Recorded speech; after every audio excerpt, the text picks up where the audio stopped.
অন্যদিকে কিন্তু আরেকটা ম্যাচও হয়েছে, অস্ট্রেলিয়ার ম্যাচ রাতে, আর অস্ট্রেলিয়া খুব স্বাভাবিক 3টা ম্যাচের 3টাই তো তারা জিতবে, ঠিক তাই হলো। আমরা যদি অস্ট্রেলিয়ার ম্যাচ সামারিটা একটু দেখি তাহলে তাদের সেরা পারফরমেন্স কে ছিলেন?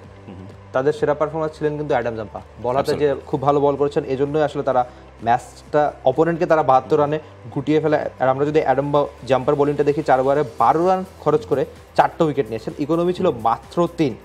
তখন আসলে বোঝা যায় যে আর যথারীতি নামিবিয়ার হয়ে এরাসমাস ছাড়া কারো ব্যাটে বড় রান নাই, একমাত্র 36 রান তার ব্যাটেই, আর ওপেনারের ব্যাটে 10, বাকি সবাই আউট হয়েছেন সিঙ্গেল ডিজিটেই। আর অস্ট্রেলিয়ার দেন রান তারা খুব সহজেই ছিল, ট্রাভিস হেডের 17 বলে 34 রান 200 স্ট্রাইক রেটের ইনিংসটাই ম্যাচটা ওই যে 5.4 ওভারে জিতে যায়, যেটা পাকিস্তানের ক্ষেত্রে যদি হতো খুব ভালো হতো। ডেফিনেটলি আসলে ট্রাভিস হেড, মিচেল মার্শ তারা যেভাবে খেলেছেন আইপিএল এর সেই এক্সপ্লোসিভ ফর্মটাই তারা ক্যারি করছেন এই ওয়ার্ল্ড কাপে, রিগার্ডলেস অফ দ্য স্টেডিয়াম। কারণ আমরা দেখতে পাচ্ছি যে ইউজুয়ালি খুব স্লো ট্র্যাক হচ্ছে, খুব বেশি হাই স্কোরিং রান হচ্ছে না। চলছে প্রেডিকশন গেম নগদ অ্যাপে, প্রেডিকশন করে জিতুন জিক্সার বাই টিভি, স্মার্টফোন সহ আরো অনেক পুরস্কার। একমাত্র 200+ ছাড়ানো ইনিংস সেটা অস্ট্রেলিয়ারই করেছে। আসলে আমরা এই গ্রুপের পয়েন্ট টেবিলটা একটু দেখে নেব। অস্ট্রেলিয়া 3 ম্যাচের 3টাই জিতে 1 নম্বরে আছে, 6 পয়েন্ট নিয়ে তারা সেকেন্ড রাউন্ডে থ্রু করেছে, সুপার 8-এ তারা যাচ্ছে। স্কটল্যান্ড 3 ম্যাচের 2টো জিতেছে, তাদের নেট রানটা কিন্তু খুব ইমপ্রেসিভ, +2.164। ইংল্যান্ডের সঙ্গে তারা 10 ওভারে 90 রান করে ফেলেছিল উইকেট না হারিয়ে। সেই ম্যাচটা যদি মাঠে গড়াতো হয়তো বা স্কটল্যান্ড হোনোস ম্যাচটা জিতে গেলে হয়তো অস্ট্রেলিয়ার চেয়েও উপরে থাকতে পারতো নেট রানের, সেই কথাই বলছে। ওভারঅল এমিল, শ্রীলঙ্কা তো আসলে যেই কন্ডিশনে পড়লো, আগের ম্যাচটা বৃষ্টিতে পরিত্যক্ত হয়ে গেল, শ্রীলঙ্কা কি আসলে সুপার 8 দৌড় থেকে ছিটকে গেল?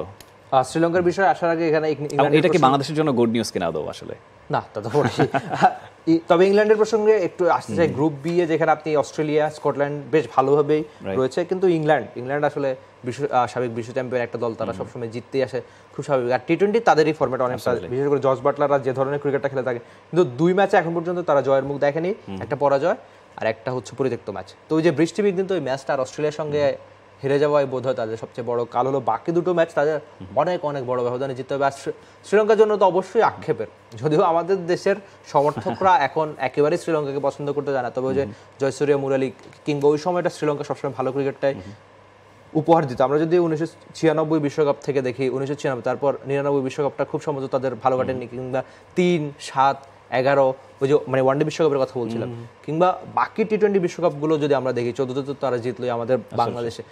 শ্রীলঙ্কা জানে তারা কিভাবে জিততে হয়, কিন্তু সেই জেতাটাই আসলে এই বিশ্বকাপে তারা করে দেখাতে পারছে না। ডেফিনেটলি আসলে এটা দুর্ভাগ্যজনক শ্রীলঙ্কার জন্য, but at the same time বাংলাদেশের জন্য কিন্তু আসলে পজিটিভ, কারণ দুটো দলই আসলে সুপার 8-এ যাবে। সেটা সাউথ আফ্রিকা তো ফেভারিট হিসেবেই যাচ্ছে, তবে আপনি নিশ্চয়ই চান বাংলাদেশ যাক। অ্যাবসলিউটলি, শ্রীলঙ্কা বাদ পড়লে আসলে সেক্ষেত্রে বাংলাদেশের জন্য ভালো।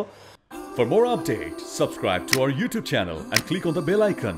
Follow us on Facebook and Instagram.